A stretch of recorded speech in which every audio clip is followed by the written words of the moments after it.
বিশ্বনবী সাল্লাল্লাহু আলাইহি ওয়াসাল্লাম মদিনার মসজিদের ভিতরে নামাজ কমপ্লিট করেছেন। এমন মুহূর্তের ভিতরে গ্রামের থেকে বন্ধুরা আমার একজন গ্রাম্য সাহাবী আসলো। আসার পরে সে তার মতো করে নামাজটা পড়ে ফেললো। নামাজ পড়ার পরে আমাদের পয়গম্বর সাল্লাল্লাহু আলাইহি ওয়াসাল্লামের নিকটে এসে সালাম করলো। সালাম করলেই আমার পয়গম্বর ওই সাহাবীকে ডেকে বললেন, ইরজি ফাসাল্লি ফা ইন্নাকা লাম তুসাল্লি। এই মিয়া, তুমি আবারও ঘুরে যাও, নামাজটাকে নতুন করে পড়ে নাও, কারণ তুমি যে নামাজ পড়ছো নামাজ হয় নাই। সাহাবী আবার ঘুরে গেলেন, আবারও পূর্বের মতো করে নামাজ আদায় করলেন। এরপরে আবার নবীজির কাছে যখন চলে এলেন, নবীজি আবারও সাহাবীকে ডেকে বললেন, ইরজি ফাসাল্লি ফা ইন্নাকা লাম তুসাল্লি। এ মিয়া, আবারও তুমি ঘুরে যাও, নামাজ পড়ো, কারণ তোমার নামাজ হয় নাই।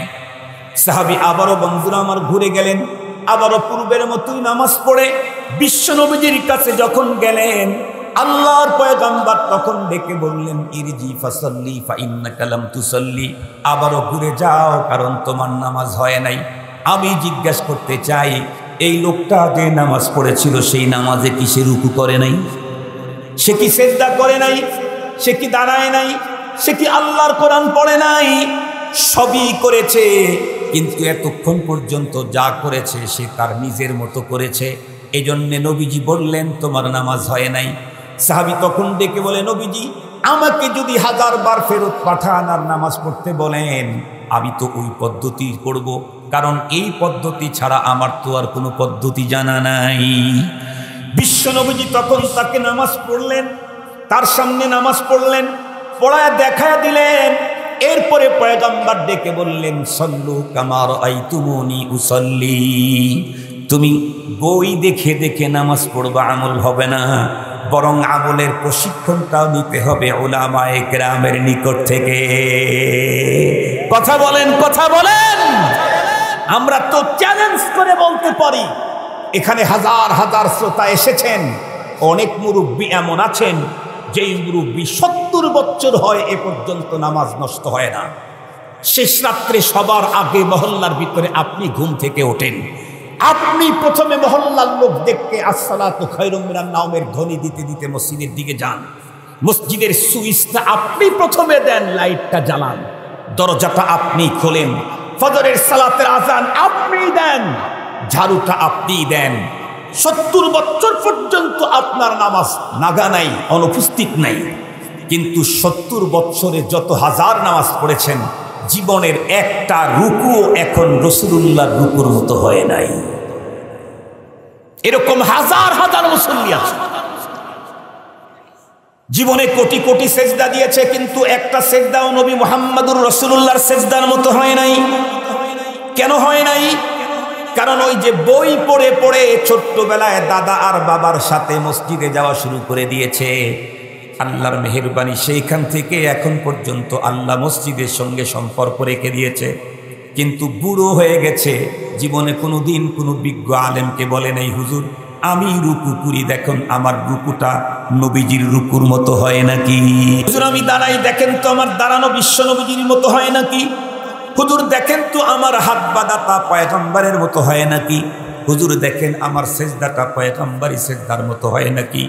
কারণ আমার সেজদা পয়গম্বরের সেজদার মতো হলেই আল্লাহর দরবারে কবুল, আর যদি বিশ্ব নবীজির সেজদার মতো তার নামাজের মতো আমার নামাজ না বানাইতে পারি, এই নামাজ আল্লাহর দরবারে গ্রহণ হবে না। তাহলে কি বুঝাইলাম? আমি যদি আল্লাহর কোরআনের উপরে আমল করতে চাই, একা একা ঘরে বসে বসে পড়ে পড়ে কখনো সুন্দর আমল করা সম্ভব না। এখানেও আমল শিখতে চাইলেও আলেমের দরকার আছে না নাই?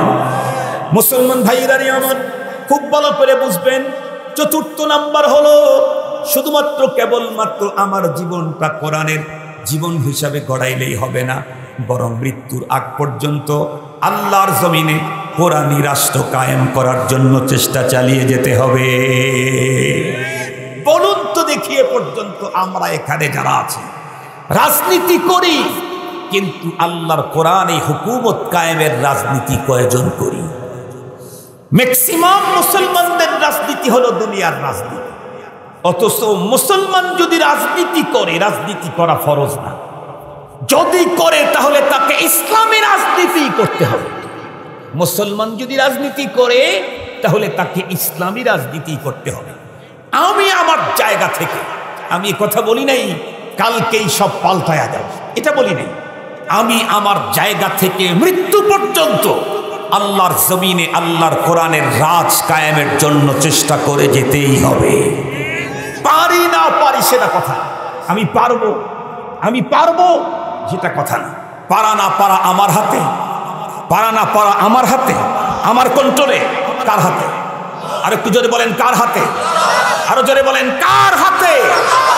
পারা না পারা আমার হাতে না। আস-সা'য়ু মিন্না ওয়াত তাওফীকু মিনাল্লাহি আযজা ওয়া জাল্লা। আমার কাজ হলো চেষ্টা চালিয়ে যাওয়া।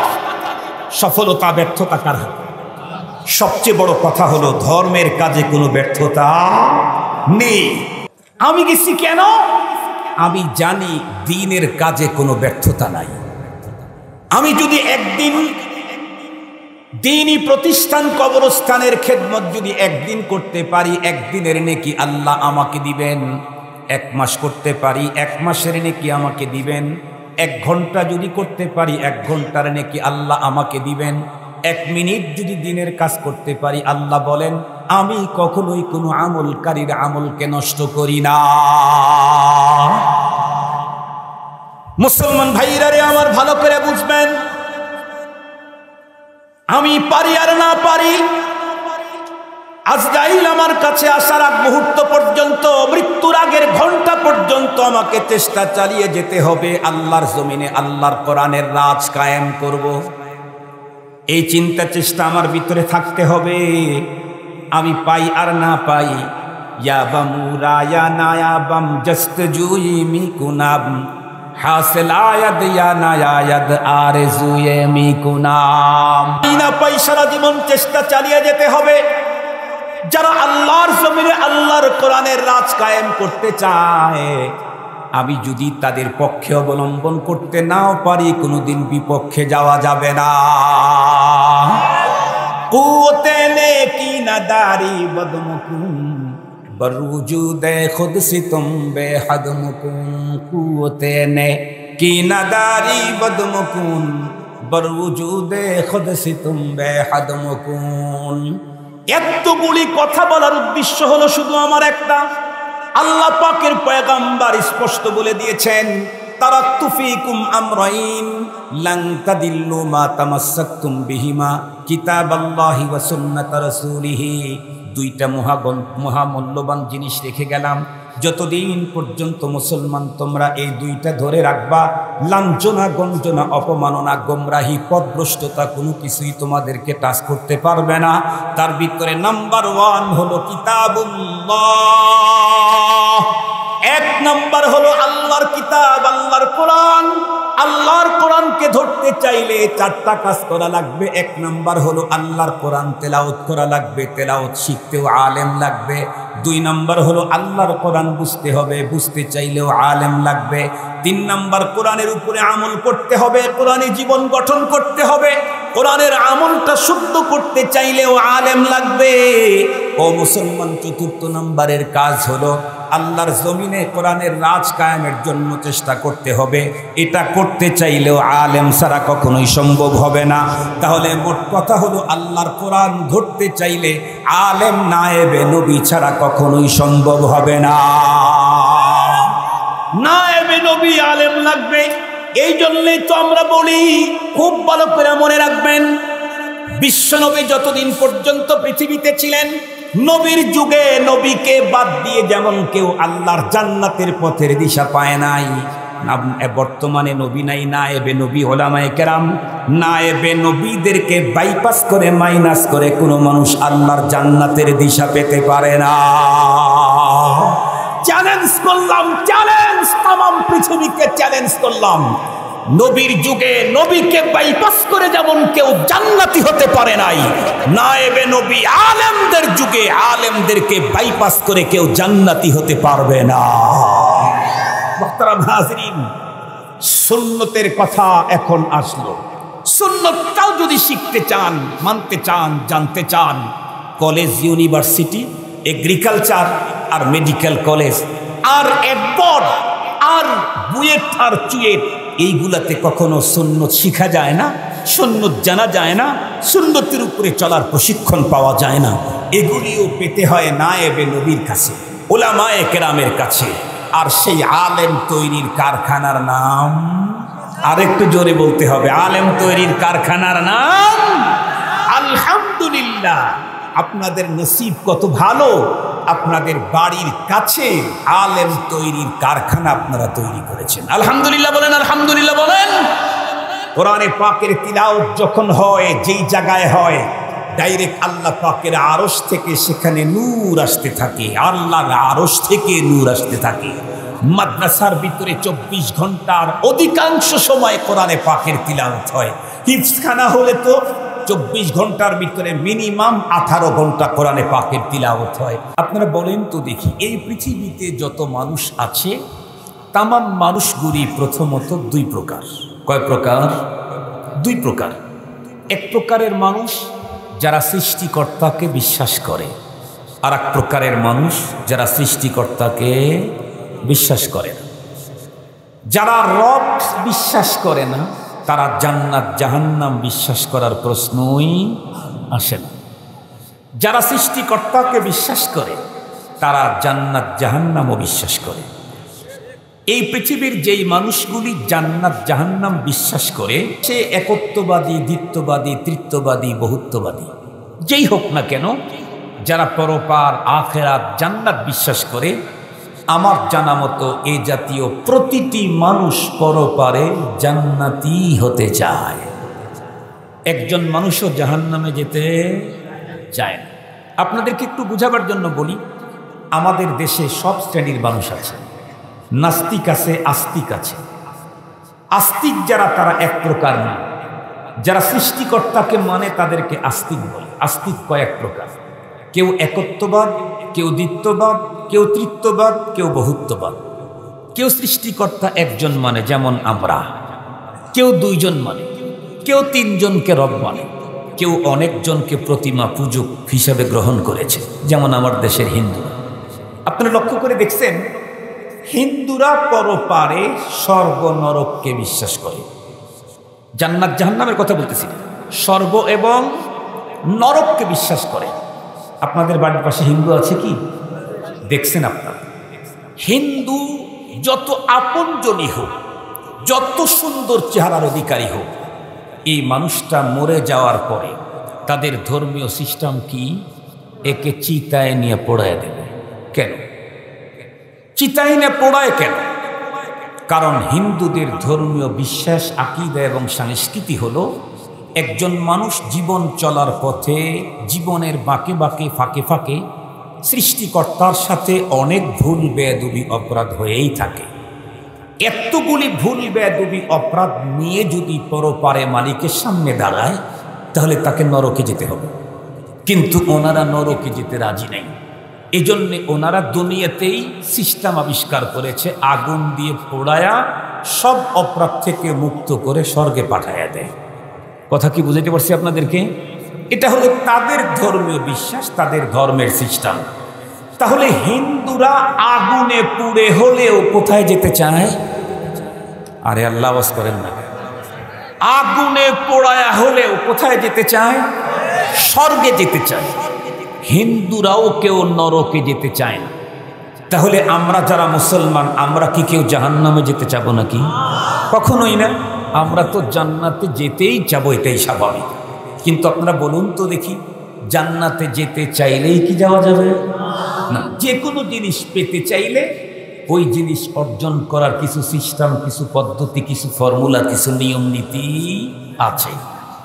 এই পৃথিবীর মানুষ আল্লাহ পাকের জান্নাত যদি পেতে চায়, আল্লাহ পাকের জান্নাত যদি পেতে চায়, খুব ভালো করে বুঝবেন, জাহান্নাম থেকে যদি মুক্তি পেতে চায়, এহকালে যদি শান্তিতে থাকতে চায়, আল্লাহর আযাব গজব থেকে মুক্ত থাকতে চায়, পরপারে যদি মুক্তি চায়, জাহান্নাম থেকে বাঁচতে চায়, তাহলে কোরআন হাদিস মন্থন করে দেখেন, তাদের জন্য দুইটা জিনিস। কয়টা জিনিস? মাত্র দুইটা জিনিস কেউ অর্জন করলেই দুনিয়াতে শান্তি, পরপারে মুক্তি হয়ে যাবে। সেই দুইটা জিনিসের নাম্বার 1 হলো আল্লাহর কোরআন। কথা বলেন, প্রথমটা কি? এই পৃথিবীর যেই মানুষটাই জান্নাতে যেতে চাবে তার জন্য কোরআন ছাড়া জান্নাতে যাওয়ার কোনো পথ, কোরআনকে বাইপাস করে মাইনাস করে পৃথিবীর কোনো একজনও কখনোই আল্লাহর জান্নাতে যেতে পারে না। কোরআন আমাকে ধরতেই হবে, কোরআন আমাকে ধরতেই হবে।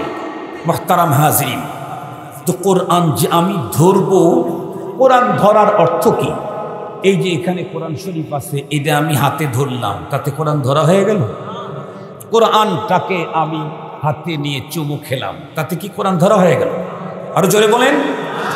দুইটা জিনিস দুনিয়াতে লাগবেই, একটা হলো কোরআন আর একটা হলো সুন্নাহ। মনে থাকবে তো?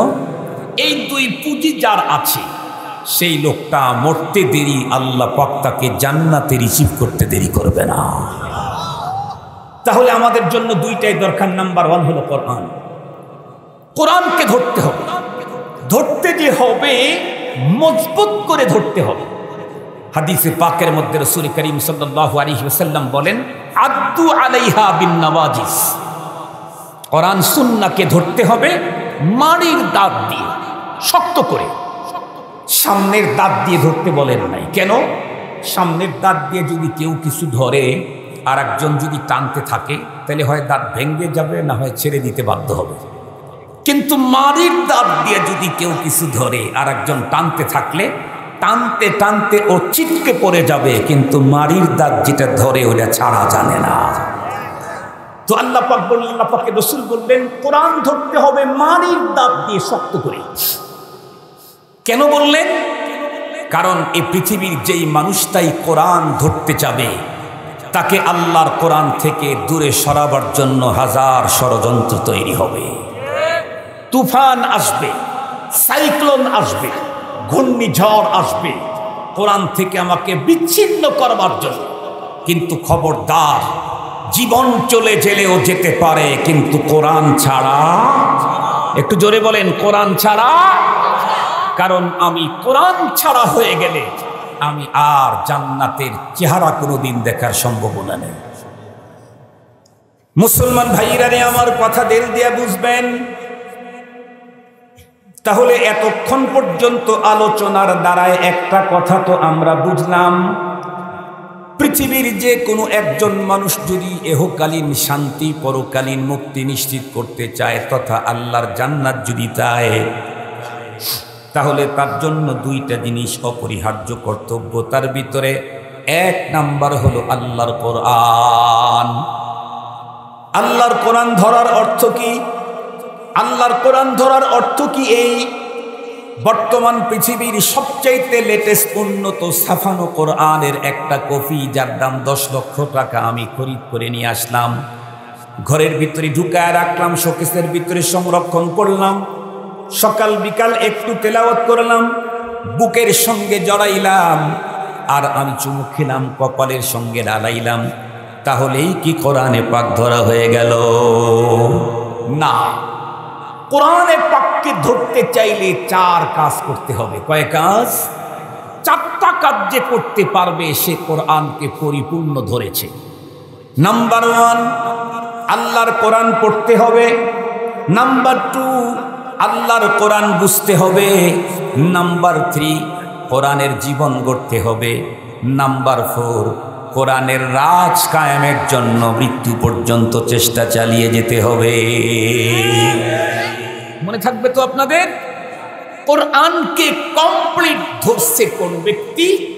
যে ব্যক্তি আল্লাহর কোরআন পড়ে, আল্লাহর কোরআন বুঝে, আল্লাহর কোরআনের জীবন গড়ে, আর কোরআনের রাজ কায়েমের জন্য মৃত্যু পর্যন্ত চেষ্টা চালিয়ে যায়, সে হলো আল্লাহর কোরআনকে পুরাপুরি ধরেছে। মুসলমান ভাইরা আমার খুব ভালো করে বুঝবেন। তাহলে পৃথিবীর কোনো একজন মানুষও যদি জান্নাতে যেতে চায়, নারী হোক আর পুরুষ হোক, এদেশের হোক আর বিদেশের হোক, যে দেশেরই হোক না কেন, তার জন্য 2টা জিনিস প্রয়োজন। নাম্বার 1 কোরআন, আর কোরআনুল কারীমকে ধরতে চাইলে 4 জিনিস লাগবে। তার ভিতরে প্রথম যেটা লাগবে সেটা হলো কোরআনে পাকের তিলাওয়াত। কোরআন পড়তে হবে, আমি জিজ্ঞেস করতে চাই, পড়াপড়ি তো কয়েক প্রকার হয়, কোরআনে পাকের তিলাওয়াত 4 প্রকারের হয়। কয় প্রকার? প্রথম হলো শুদ্ধ, আর একটা হলো অশুদ্ধ। কয়টা হলো তাহলে বলেন? 2টা। অশুদ্ধ কোরআন যদি কেউ পড়ে তাহলে তার জন্য ফতুয়া কি? আমি আমার ফতুয়া বলছি না, বিশ্বনবী জনাবে মুহাম্মদুর রাসূলুল্লাহ সাল্লাল্লাহু আলাইহি ওয়াসাল্লাম ইরশাদ করেছেন, রুব্বা কারিন ইয়াকরাউল কুরআন ওয়াল কুরআনু ইয়ালআনুহু। এই পৃথিবীর বহু কোরআনের পাঠক এমন আছে যারা আল্লাহর কোরআন পড়ে অন্তরের ভিতরে বিশাল বড় আশা বেঁধে, যাতে করে কোরআন পড়ো পারে তার পক্ষে আল্লাহর আদালতে সাক্ষী হয়ে যায়। কিন্তু নবীজি বলেন, সে কোরআনুল কারীমকে সিরিয়াস ভুল পড়ার কারণে কোরআন পড়ো পারে তার পক্ষে সাক্ষী দিবে তো দূরের কথা, কোরআন পাঠ করার সঙ্গে সঙ্গে কোরআন সাথে সাথে পাঠকের উপরে অভিশাপ করতে থাকে। কোরআন পড়লেই নাকি হয় না, কোরআন পড়লেই নাকি হয় না। আল্লাহ পাকের কোরআনে আল্লাহ সিস্টেম দিয়েছেন। আল্লাহ বলেন, ওয়ারাত্তিলিল কুরআনা তারতিলা। কোরআন পড়লেই নাকি হবে না, বরং কোরআনুল কারীমকে তারতিলের সঙ্গে পড়তে হবে। তারতিল শব্দের অর্থ হলো শুদ্ধ পড়তে হবে, স্পষ্ট করে পড়তে হবে। শুদ্ধ পড়তে হবে, স্পষ্ট করে পড়তে হবে। এই জন্যই তো আমরা বলি, বাংলাতে উচ্চারণ কোরআন লেখা যেগুলি আছে এগুলি লেখাও জায়েজ নাই, পড়াও জায়েজ নাই, ছাপানো জায়েজ নাই। কোরআন শরীফ পড়তে চায় আমাদের দেশে অনেক মানুষ, দিলের ভিতরে কোরআন পড়ার আবেগ, কিন্তু সেই আবেগ পূরণ করতে ব্যবস্থা নিয়েছে হলো বাংলায় উচ্চারণ কোরআন শরীফ খুঁজে খুঁজে কিনে ওটা পড়ে। বাংলাতে উচ্চারণ যারা দেখে দেখে পড়েন কোরআন, এই তেলাওয়াতকারীর উপরে কোরআন অভিশাপ করবে। কেন আপনারা বলেন তো দেখি? কোরআনে পাকের 29টা আরবি অক্ষরের প্রত্যেকটা অক্ষর উচ্চারণের জন্য নির্ধারিত জায়গা আছে না নাই? এইগুলাকে বলা হয় আরবিতে মাখরাজ। আরবি অক্ষরগুলি, কোরআনের অক্ষরগুলি নির্ধারিত মাখরাজ থেকে উচ্চারণ করা ফরজ। ওযুর কোনো একটা ফরজ বাদ গেলে যেমন ওই ওযু হয় না, নামাজের কোনো একটা ফরজ বাদ গেলে যেমন ওই নামাজ হয় না, কোরআন তেলাওয়াতের ফরজ মাখরাজ থেকে অক্ষর উচ্চারণ করা। মাখরাজ থেকে অক্ষর উচ্চারণ না করলে কোরআনে পাকের তেলাওয়াত হয় না, বরং উল্টা কোরআন অভিশাপ করতে থাকবে তেলাওয়াতকারী। এখন আপনি বলুন, জিম, জা, দাল এইগুলিকে তার ব্যবধান করে উচ্চারণ করার মতো বাংলাতে কোন অক্ষর আছে? আইন, হামজা, এই দুইটাকে পার্থক্য করে পড়ার মতো আর বাংলাতে কোন অক্ষর আছে? কথা বলেন না কেন? সদ, সিন, এই দুইটাকে পার্থক্য করে পড়ার মতো বাংলাতে কোন অক্ষর আছে? কথা বলেন না কেন ভাই? কফ, কাফ, এই দুইটাকে তারতম্য করে উচ্চারণ করার মতো কোরআনে বাংলাতে কোন অক্ষর আছে? নেই। তার মানে বাংলা উচ্চারণ কোরআন পড়ার অর্থই হলো নিশ্চিত ভুল পড়া, আর নিশ্চিত ভুল পড়ার চাইতে না পড়া ভালো। আমাদের দেশে একটা কথা আছে না, কি? না না, নাই মামার চাইতে কানা মামা ভালো না, গুতাই না গরুর চাইতে খালি গোয়াল ভালো। এই জাতীয় একটা কথা আছে না নাই? গুতানি গরুর চাইতে খালি গোয়াল ভালো। এখানে নাই মামার চাইতে কানা মামা ভালো না। আপনি যদি পড়েন কমপক্ষে শুদ্ধ পড়তে হবে। পড়াপড়ি হয় 3 প্রকার 4 প্রকার। একটা হলো অশুদ্ধ, আর একটা শুদ্ধ, আর একটা বিশুদ্ধ, আর একটা কিছু শুদ্ধ কিছু বিশুদ্ধ। বিশ্বনবীর হাদিসের মধ্যে পয়গম্বর বলেন, কোনো একজন মুসলমান যদি আল্লাহর কোরআন শুদ্ধ পড়ে তাহলে তার প্রতিটা অক্ষরে কমপক্ষে 10টি করে নেকি আল্লাহ পাক দান করে দেয়। প্রতি অক্ষর বুঝে পড়ুক আর নাই বুঝে পড়ুক, কিন্তু শুদ্ধ পড়েছে তাহলে 10। কোনো মুসলমান যদি কোরআনের প্রতিটা অক্ষর বিশুদ্ধ তেলাওয়াত করে, বিশ্বনবীর হাদিসের ভিতরে পয়গম্বর বলেন, তাহলে তার প্রত্যেকটা অক্ষরে 70টি করে নেকি আল্লাহ দান করে দেয়। 70টা নেকি প্রতি অক্ষরে।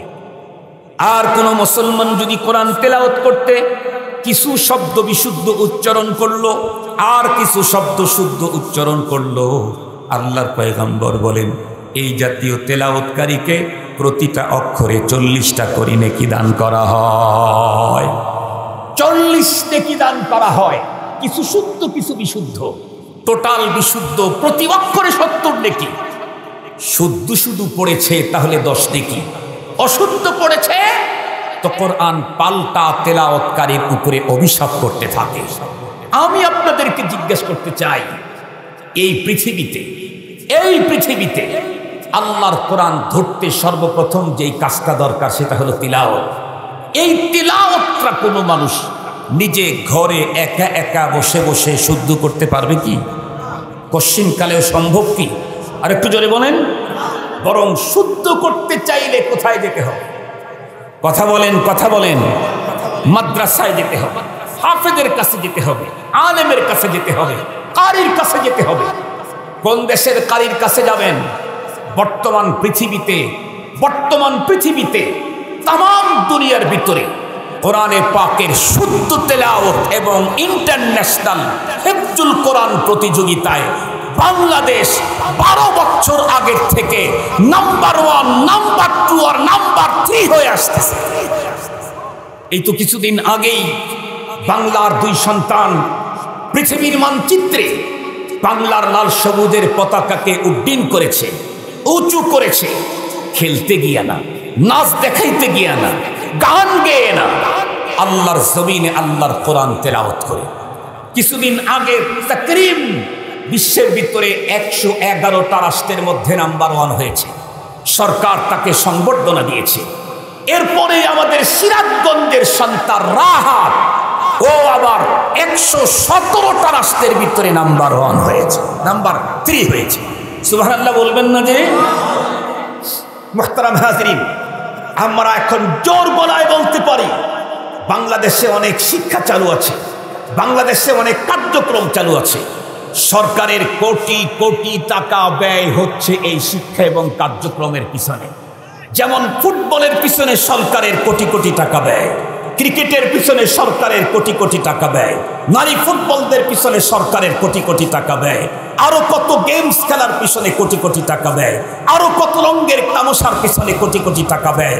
আজ পর্যন্ত রাষ্ট্রীয় কোটি কোটি টাকা ব্যয় করে বিশ্বের ভিতরে চ্যাম্পিয়নশিপ কেউ আনতে পারে নাই। পক্ষান্তরে কওমি মাদ্রাসা হেফজখানা অবহেলিত, তাম দুনিয়াতে চ্যাম্পিয়নশিপ তারাই নিয়ে আসছে। মুহতারাম হাজরিন, তাম দুনিয়াতে নাম্বার 1 হওয়ার মর্যাদা হাফেজে কোরআনের। কথা বলেন না কেন? নজমুস সাকিব, জাকারিয়া সহ আরো অনেকে তাম পৃথিবীর ভিতরে নাম্বার 1 হওয়ার মর্যাদা এই হাফিজি মাদ্রাসার ছাত্রদের। আলহামদুলিল্লাহ, শুনলে অবাক হবে। কিছুক্ষণ পরে আমি ধীরে ধীরে আপনাদের সামনে আজকের পৃথিবীর রিপোর্ট পেশ করব ইনশাআল্লাহ। তাহলে কোরআনে পাকের তিলাওয়াত, সর্বপ্রথম কোরআন ধরতে যেই জিনিসটা লাগবে সেটা হলো এভাবে ধরা না আল্লাহর কোরআন তেলাওয়াত শেখা। এই কোরআন তেলাওয়াত শিখতে চাইলে পৃথিবীর কোথায় হবে? একটু জোরে বলেন না। কাদের কাছে? কথা বলেন। হাফেজ, আলেম, কারি। হাফেজ, আলেম, কারি। তাহলে আমি যেহেতু কোরআন ছাড়া জান্নাতি হতে পারবো না, আর কোরআন ধরতে চাইলে যেহেতু আলেম ছাড়া ধরা সম্ভব না, তাহলে কোনো মুসলমান জীবনেও কোনোদিন আলেমের বিপক্ষে যেতে পারে না। আলেমের বিপক্ষে যাওয়ার অর্থই হলো যেই ডালের উপরে দাঁড়িয়ে আছে সেই ডালটাই কেটে দেওয়া। কথা বুঝেন নাই? যেই ডাল ধরে দাঁড়িয়ে আছে, বসে আছে, সেই ডালটা কেটে দেওয়া।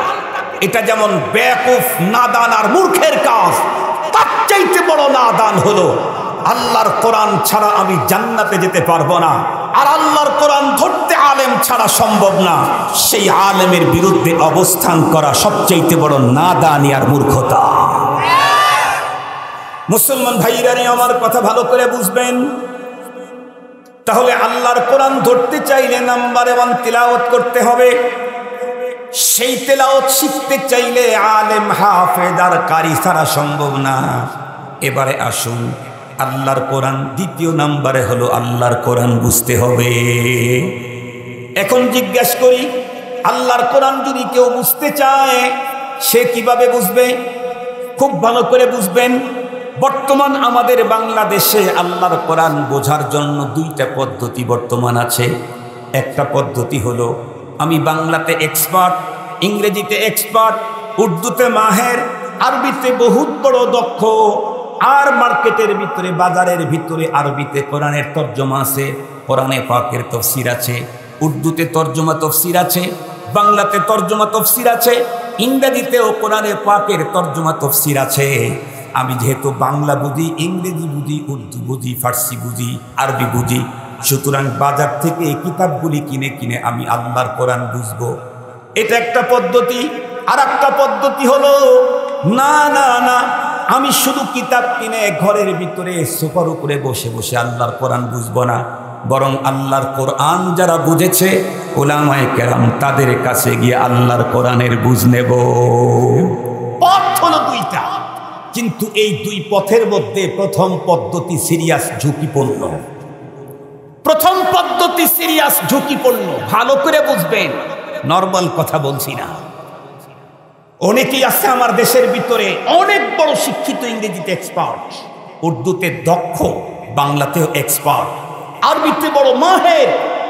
সে বাজার থেকে তাফসীরুল কোরআন কিনলো, বুখারী শরীফের ব্যাখ্যা গ্রন্থ কিনলো, কিনে ঘরের ভিতরে একা একা বসে বসে পড়া শুরু করে দিল। এই পদ্ধতিতে কোরআনে পাক বুঝতে চাইলে লাইনচ্যুত হওয়া, অ্যাক্সিডেন্ট হওয়ার সম্ভাবনা 90% উপরে। যদি বলেন কেমনে, তাহলে আমি আপনাদেরকে ছোট্ট একটা মিসাল দিই। আমাদের দেশে মেডিকেল কলেজ আছে না? আমাদের দেশে মেডিকেল কলেজ আছে। মেডিকেল কলেজের ভিতরে যেই বইগুলা পড়ানো হয় ইংরেজি অথবা বাংলা, এই বইগুলা তো আসমান থেকে নাজিল হয়েছে। কারা তৈরি করছে? কথা বলেন। মানুষ তৈরি করছে, ডাক্তার, মেডিকেল সায়েন্সের বড় বড় হোতারা তৈরি করেছে। মেডিকেল সায়েন্সের যত বই একটাও আসমানি কিতাব না, সব মানুষের তৈরি করা। মানুষের তৈরি করা মেডিকেল সায়েন্সের বইগুলি মেডিকেল কলেজে ভর্তি হইতে 15-16 লাখ টাকা লাগে, 20 লাখ টাকা লাগে। একজন ইংরেজিতে এক্সপার্ট সে যদি মনে করে 20 লাখ টাকা দিয়ে আমি কেন কলেজে, মেডিকেল কলেজে ভর্তি হব, আমি তো ইংরেজিতে এক্সপার্ট, আর মেডিকেল কলেজের বইগুলা হলো ইংরেজিতেই লেখা, এই জন্য উনি নিজে ঘরের মধ্যে একা একা পড়ে পড়ে সব বই মুখস্থ করলো, পৃষ্ঠা নাম্বার সহ। এখন বলেন তো দেখি, উনি এখন কয় নাম্বারের চিকিৎসক হবেন? কথা বলেন কেন? চিকিৎসা করার অনুমতি দিবে সরকার, ডাক্তার তার নামের শুরুতে লেখার অনুমতি দিবে সরকার। যদি কখনো ডাক্তার লেখে, তাহলে যদি র্যাবের হাতে পড়ে তাহলে সব বন্ধ। বরং মেডিকেল কলেজের সিস্টেম কি? মেডিকেল কলেজে একজন মানুষ চিকিৎসা হওয়ার জন্য সিস্টেম হলো মেডিকেল কলেজে ভর্তি হয়, ডাক্তারের অধীনে থেকে 4 বছর 6 বছরের MBBS কোর্স কমপ্লিট করে, এরপরেও 6 বছরের কোর্স কমপ্লিট করে ফাইনাল পরীক্ষাতে সারা বাংলাদেশে নাম্বার 1 ফার্স্ট ক্লাস পাস হয়েছে। এরপরেও কি এই ছেলেটা প্রেসক্রিপশন করতে পারে? কি করা লাগে? ইন্টার্নি করা লাগে। 6 বছর পর্যন্ত ডাক্তারের অধীনে থেকে এই মেডিকেল কলেজের থিওরি পড়েছে, ইঞ্জিনিয়ার পড়ায় নাই। এরপরেও প্রেসক্রিপশন করতে চাইলে ইন্টার্নি করতে হয়, ডাক্তারের সহবতে থেকে প্র্যাকটিক্যালি ওগুলো শিখে নিতে হয়, নাইলে প্রেসক্রিপশন করার অনুমতি নাই। কেন? কারণ প্র্যাকটিক্যালি যদি আরেকজন ডাক্তারের কাছ থেকে হাতে কলমে এটার শিক্ষা না নেয়, ওর প্রেসক্রিপশনের দ্বারায় রোগী সারার চাইতে মরার সিরিয়াল বড় হবে। মানুষের তৈরি করা মেডিকেল সায়েন্সের বই মেডিকেল কলেজে ডাক্তারের কাছে 6 বছর পর্যন্ত পড়ার পরেও যদি ইন্টার্নি করা ছাড়া যদি প্রেসক্রিপশন করলে তার প্রেসক্রিপশনে রোগী সারার চাইতে মরার সংখ্যা বাড়ে। আল্লাহর কোরআন তো দুনিয়ার কোনো মানুষের তৈরি করা না, বরং কার? এই আল্লাহর কোরআন কেউ যদি ঘরের ভিতরে বসে ইংরেজি, উর্দু আর বাংলা তফসির পড়ে পড়ে যদি ধর্মীয় প্রেসক্রিপশন করে, মনে রাখবেন ওর প্রেসক্রিপশনের দ্বারায় মানুষ হেদায়েত পাওয়ার চাইতে গোমরা হওয়ার সিরিয়াল বেড়ে যাবে। এজন্য কোরআনে পাক বুঝতে চাইলে সবচাইতে নিরাপদ অরিজিনাল পদ্ধতি হলো সাহাবায়ে কেরাম নবীজির কাছে থেকে থেকে এরপরে কোরআন বুঝেছেন, তাবেঈন সাহাবীদের কাছে থেকে থেকে উস্তাদের মাধ্যমে বুঝেছেন। আমরাও আমাদের উস্তাদের কাছে 24 ঘন্টা সময় লাগিয়ে বুঝেছি। পৃথিবীর কেউ যদি আল্লাহর কোরআন বুঝতে চায় তাহলে হক্কানি আলেম, এক্সপার্ট, দক্ষ বিদগ্ধ প্রজ্ঞাময় আলেমের কাছে গিয়ে তার কাছ থেকে আল্লাহর কোরআন বুঝতে হবে।